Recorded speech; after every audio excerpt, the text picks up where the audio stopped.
It was a peaceful day in Town City, and Skallow, Joe, Robo, Major, Thomson, and the Bodyguard were enjoying an afternoon in, reminiscing on stories from their childhood. Thomson then spoke up. Let's tell the story of the first time we went to stay with our three cousins from Metropolis-City, Thomas, Richard, and Harold. Metropolis-City is the largest city in Regent State and is north of Town City. I didn't know you had family in Metropolis-City, interrupted Joe. Yes, answered Major Nick. Our uncle, Edgar Mclean, and his family have lived there for about 30-odd years. The Edgar Mclean, the owner of McMansion Real Estate? Cried Skallow. That's him, uttered the Bodyguard proudly. They live in a large mansion, very large in fact, in the countryside of Metropolis-City, and me, Nick, and Thomson went to visit them when Nick was 12, I was 10, and Thomson was 8. Enough on the background, tell us the story, exclaimed Joe excitedly. Okay, began Major Nick. Like Boris said, when Major Nick, Thomson, and the Bodyguard all took turns telling the exciting and heartwarming story of their first day with their cousins Thomas, Richard, and Harold. Me, Boris, and Thomson were 12, 10, and 8 respectively when we were invited to stay with our Uncle Edgar, as our parents were going abroad for a holiday, one they wanted to take alone, something we were not happy about at the time, continued Major Nick. We were young and the idea of being away from them for 2 weeks was a hard thing to accept, especially for me, interrupted Thomson. But when they returned we knew it was a trip we wouldn't have enjoyed, added the Bodyguard. However, narrated Major Nick, our mood changed when we saw our uncle, auntie and cousins, Thomas, Richard and Harold, warmly smiling at us as our car pulled through one of the home's grand front gates. I think we were just in awe at the estate's grandness, added the Bodyguard. The gate alone made me feel like we were entering into a king's palace, agreed Thomson. When we arrived, the 3 of us, along with Mum and Dad, greeted all 5 of them one by one, narrated Major Nick. Weirdly, Thomas, Richard and Harold called Nick Nicholas, not Major Nick, and me Boris, not the Bodyguard, unlike Uncle Edgar and Auntie Edith, who called us by our nicknames, added the Bodyguard. I always thought they were just being polite and formal, countered Thomson. After the introductions, we all went inside, the adults to the main sitting room and the kids to the sitting room at the back of the house. We were all served food and drinks. The adults by Colin, Uncle's personal butler, and us by Alice, Auntie's personal maid, narrated Major Nick. I believe it was coffee and tea for the adults, and hot chocolate and juice for us youngsters, extended the Bodyguard. I also remember little sandwiches for all being served, joined Thomson. While us and our cousins were talking, I remembered Thomas saying, Nicholas, do you and your family still live in that 3-bedroom bungalow? On the surface it seemed like a normal and harmless question, but the way he said it was odd, narrated Major Nick. As I remember, stated the Bodyguard, it came across as quite pretentious. Agreed, joined Thomson. Major Nick continued. I answered him, yes we do, and I'm lucky because I get my own room, being the oldest. Thomas, Richard and Harold snobbishly looked at each other after my response, and Richard bragged, your own room? We each had our own rooms since the age of 5, plus our own bathroom and walk-in closet as well. Harold added, large rooms full of all the newest and greatest stuff, bathrooms with both a shower and bath, and closets full of the best and most expensive clothes available. I remember sharply responding to them, so what, they're not as fancy as yours, but they're ours and we love them, recalled Thomson. I also remember agreeing with Thomson and remember our cousins persisting with the same snobbish attitude, added the Bodyguard. Before we could continue our conversation, our parents, uncle and auntie entered the room. Uncle Edgar said to Thomas, Mr. and Mrs. Mclean are leaving now. Would you, Richard and Harold bring your cousins to farewell them? Thomas sweetly answered him, yes, father. I remember how snarky his response was, and it always irked me, narrated Thomson. Agreed, joined the Bodyguard. He went from bragging to acting like a sweet little obedient puppy. Never liked it. Major Nick continued. We all went to the front door, and me, Thomson and the Bodyguard said goodbye to our parents with hugs and kisses. Then Colin led us up one of the flights of stairs in the main hall. The left one, interrupted Thomson. Yes, the left one, added Major Nick, to the room we would be staying in with our luggage. The room was large and had 3 single beds against the right wall, and a bedside table next to each bed on the right, each with a green lamp. Against the left wall were 2 good-sized closets with a chest of drawers in between them. On an angle next to the farthest closet from the door was a medium-sized armchair, and the back wall was basically one large window, complete with window seat. The room also had an ensuite that only had a shower, unlike our cousins, grumbled the Bodyguard. Then, continued the bodyguard, Thomas, Richard and Harold turned up at the door while we were unpacking. Good afternoon, Nicholas, Thomson and Boris. Is your unpacking going well? They asked in that same charming way. Fine, thank you, I answered in a monotone voice. Father wants you to come to the main sitting room when you are finished, the three said in that same charming way. I kindly answered them, Tell Uncle Edgar we will be down as soon as possible. After this, Thomas, Richard and Harold nodded and said, As you say, as they closed the door behind them. Added Thomson. We went downstairs to Uncle Edgar and said to him when we arrived, Afternoon, Uncle Edgar, Thomas said you wanted to see us. Yes, I wanted to ask if you have been enjoying your stay so far, and have Thomas, Richard and Harold been treating you well, he asked, narrated Major Nick.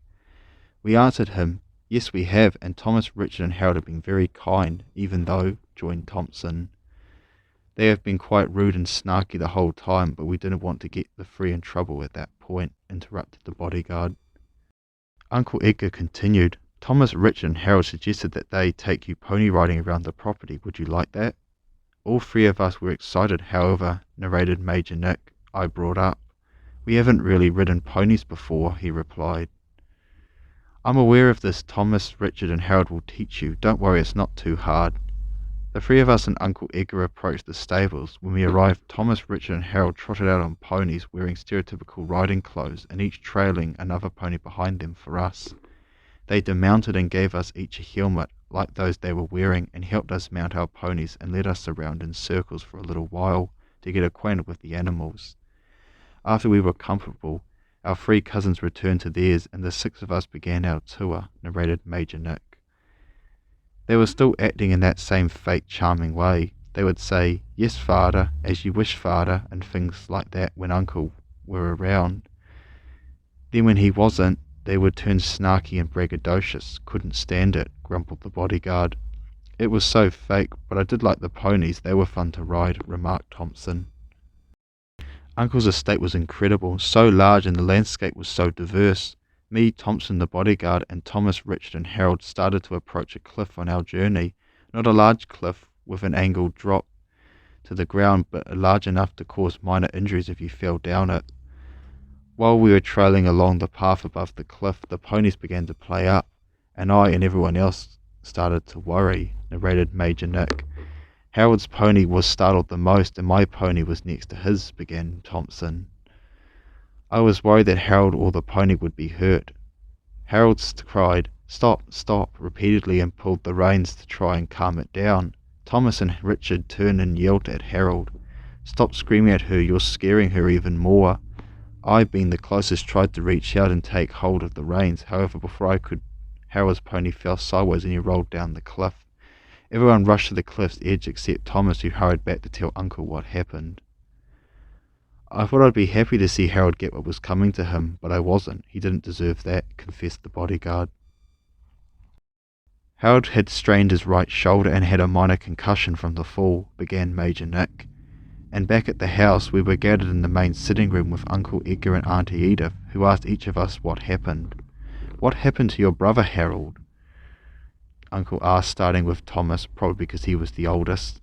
Thomas then lied, saying, Father, we were travelling along the path next to the cliff overlooking the ocean with the small angled drop to the beach below when Harold's pony became afraid and he tried to calm her down. Thomson went to Harold and the two struggled. Thomas stopped and fake cried before continuing. Then Thomson pushed him and he fell down the cliff. I fought to his death.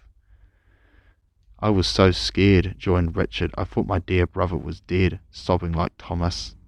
I was extremely scared for Thomson. Uncle Edgar is a reasonable and understanding person, but hearing that your guest, your nephew nonetheless, intentionally tried to hurt or even kill your own child, who knows, narrated Major Nick. I was thinking the same thing, joined the bodyguard. I was terrified for Thomson.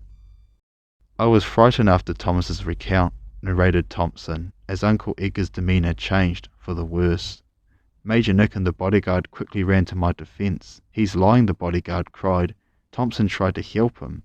He tried to grab the reins to calm his pony and help Harold to pull Harold's pony away from the cliff.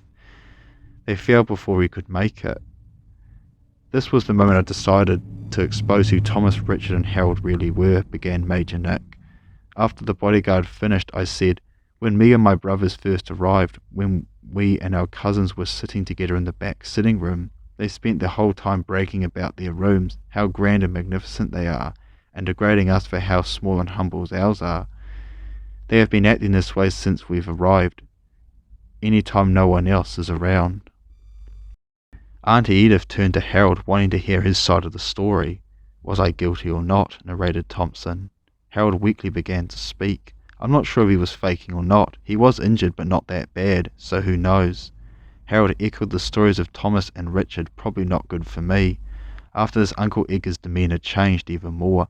Luckily, Auntie Edith spoke up in my defence, sort of. "You can't really believe that Thomson would do something like this." "Are you saying that Thomas, Richard and Harold are lying?" questioned Uncle Edgar. "No," argued Auntie Edith. "What I'm saying is that they're mistaken. Thomson pushed him, but by accident. Thomson was trying to help him, yet in all the chaos and because of his inexperience with riding, you know, dear, he and his brothers only started riding properly that day, mistakenly pushed instead of pulled, resulting in Harold's accident." I felt reassured following Auntie's response, but not by much. I was worried Uncle wouldn't listen. Me, Mage Nick and the bodyguard knew that Auntie's argument was wrong also. I didn't even touch Harold, but it was better than Uncle believing that Harold was hurt on purpose. Fortunately, Uncle listened to Auntie's telling of the story, and not our cousins. Unfortunately, I had to spend the rest of the day in the room we were staying in, and I could not have any dessert that evening, narrated Thomson. "That was harsh," interrupted Joe. "Looking back, I don't think Uncle Edgar really believed anyone. I think he was unsure of who or what to believe, so he just did what he thought was right," answered Thomson. Thomson shamefully and tearfully shuffled upstairs, and Thomas, Richard and Harold tried to hide their smiles while keeping up their woe is me act. Me and Mage Nick saw this and were disgusted and rushed to Thomson's side, narrated the bodyguard. "While going up the stairs, I saw Uncle adjust his tie and jacket collar and walk off, while Auntie stayed looking troubled at what happened," joined Major Nick. "When me and the bodyguard," continued Major Nick, "came to the room and saw Thomson sitting on his bed, not crying, but was just looking down somberly, asked him, 'Are you all right?' 'Yeah, I'm just confused,' he responded. 'Why would they lie? I know they want to make us feel small, but this is bizarre,' Thomson questioned. 'I don't know,' answered the bodyguard. 'This might be some kind of joke for whatever their reasons.' 'If so, what are we going to do about it?' continued Thomson. 'Major Nick has already exposed them for who they are, but neither Auntie nor Uncle believed him,' I responded. 'I wouldn't say that. After I said what I said about the free, I saw Auntie Edith change from angry to nervous, plus she defended Thomson. Judging by her reply, I'm not sure she believed fully either, but it was enough for her to question things.' Before we could continue, Colin came to the door and announced, 'Dinner is served.' Major Nick and the bodyguard left the room," began Thomson, "and Colin said to me, 'Your dinner will be brought up to you shortly, sir,' before leaving me alone," narrated Thomson. "Dinner was extremely awkward," narrated Major Nick. "No one talked, no one looked at each other, we just ate in complete silence. Both me and the bodyguard decided not to have any dessert after all that had happened, and especially because Thomson couldn't have any. We were excused and arose from the table. Thomas, Richard and Harold also arose and ran out of the room before us.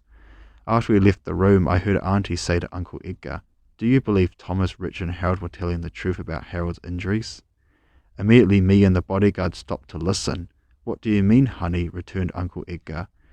'Do you believe Thomson intentionally would hurt Harold or anyone for that matter?' 'I don't think so,' answered Auntie Edith. 'Like I said before, no, but I can't understand what reason our children would have to lie. They're good children as far as I know. All the other children at school and Sunday school like them,' confirmed Uncle Edgar. 'Major did say that the three were bullying him and his brothers when they first arrived. Are you saying that Nick is lying?' countered Auntie Edith.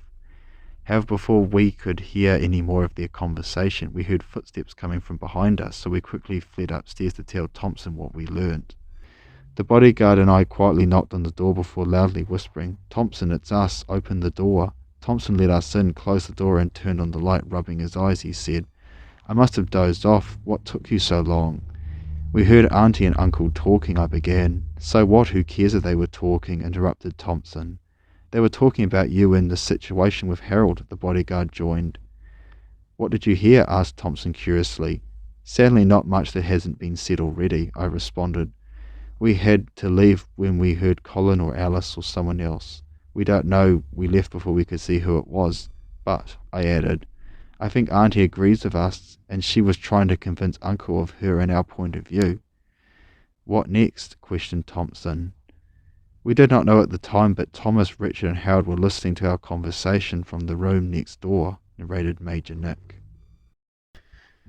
A couple of days following Harold and Richard's mishaps began the Bodyguard. What happened to Richard? Inquired Skallow and Joe. When Harold had recovered, he and Richard were messing around together in Harold's room, and something bad occurred. Thomson was unsurprisingly blamed and punished despite having no part in it whatsoever, the Bodyguard explained. He continued, Richard, Thomson and Harold came up to us acting more pleasant than before, probably because he and his brothers had something over us. Father asked us to inform you that Thomas, Richard and I will be practicing our swings this morning with our croquet tutor, Professor Hooper. Would you care to join us? Richard invited. Sure, never played before but interested in giving it a go, we replied, narrated the Bodyguard. You've never mentioned you lot play croquet, interrupted Skallow. We don't, answered Thomson. It's too slow. I'd rather play cricket or tennis or anything else, added the Bodyguard. I enjoyed it. Wouldn't mind playing it again, actually, contributed Major Nick. We met Professor Hooper and he taught us the basics while Thomas, Richard and Harold carried on honing their skills, began Major Nick. Professor Hooper notified us that he needed to go to the bathroom, lavatory were his exact words, and to wait till he returned, then we would have a proper game, narrated Major Nick. Richard didn't wait, cut in the Bodyguard. I was getting there, continued Major Nick. Richard didn't wait. After Hooper had left, Richard decided to play his own game. He firmly placed his right foot on the ball, and swung his mallet above his head. Richard then swiftly brought it down and violently struck the ball. The ball hit a tree close by and bounced back, smacking Thomas right in the back of his head. We were surprised and terrified, and Richard quickly threw the mallet to the ground. Professor Hooper hurried back, most likely hearing the noise, and demanded to know what happened. Was he dead? Asked Joe. No, reassured Major Nick. Thomas woke up soon after Professor Hooper returned. He was crying a lot though, and we found out later that Thomas had a minor skull fracture and had to take it easy for the remainder of our stay. Thomson joined in. What happened to Thomas? Barked Professor Hooper. Richard, Harold. Thomson did it, accused Richard, pointing to me. Yeah, agreed Harold, also pointing. Richard did it, I retorted, pointing to Richard.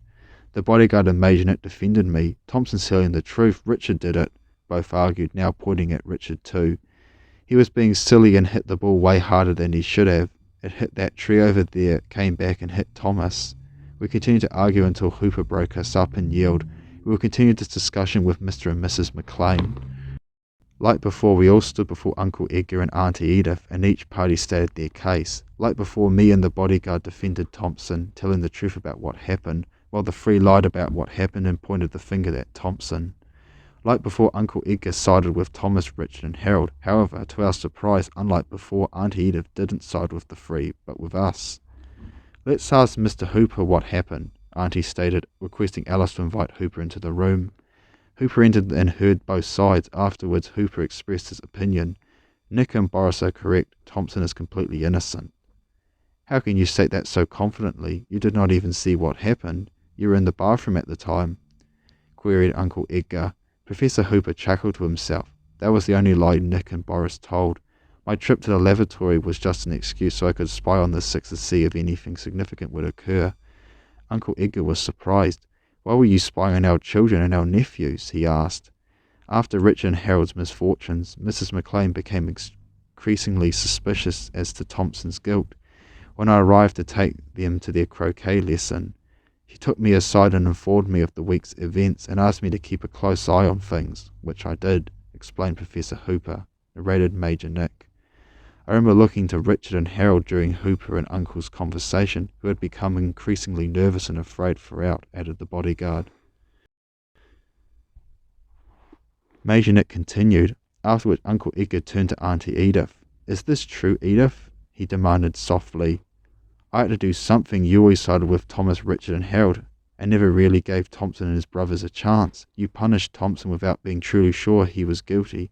You had no actual proof. You just assumed that our children were telling the truth. I tried to explain this to you after dinner on the night of Harold's accident, but you would not listen or could not understand. Also after Richard's I did the same. I saw no other option, so I decided to find The truth, explained Auntie Edith. Thomson continued the story. When Auntie finished, Thomas, along with Richard and Harold, now sweating, admitted they lied. The three confessed they targeted us because they were secure and jealous about our loving relationship with our family. Me, Nick, Boris and our parents had together. They added they hadn't realised until we three arrived that their family didn't have a relationship like this, and they wanted it. Me and the rest were astonished. What are you saying? Cried both Uncle Edgar and Auntie Edith. Thomas, Richard and Harold explained. Father works late every day at home or at the office. Mother does the same. We spend most of our time with Colin and Alice. We never ask to have friends over because we have none. Each of us are in competition with one another, each trying to be better than the other. We thought we had everything we wanted, yet our cousin's visit showed us how wrong we were. We had tears in our eyes after Thomas, Richard and Harold's responses. Auntie and Uncle hugged them and promised to put their family first. Me, Nick and Boris did the same and reconciled with our cousins. The rest of our stay was amazing. Thomas, Richard and Harold were kind and loving. Uncle and Auntie were keeping their promise and spending a lot more time with family. When we left, we generally believed we had made 3 new friends, concluded Major Nick Thomson and the Bodyguard. After they finished their story, Skallow and Joe asked, "When was the last time you saw them?" "Not for a while," admitted Major Nick, "but who knows?" Immediately after Major Nick said this, he received a message from Thomas.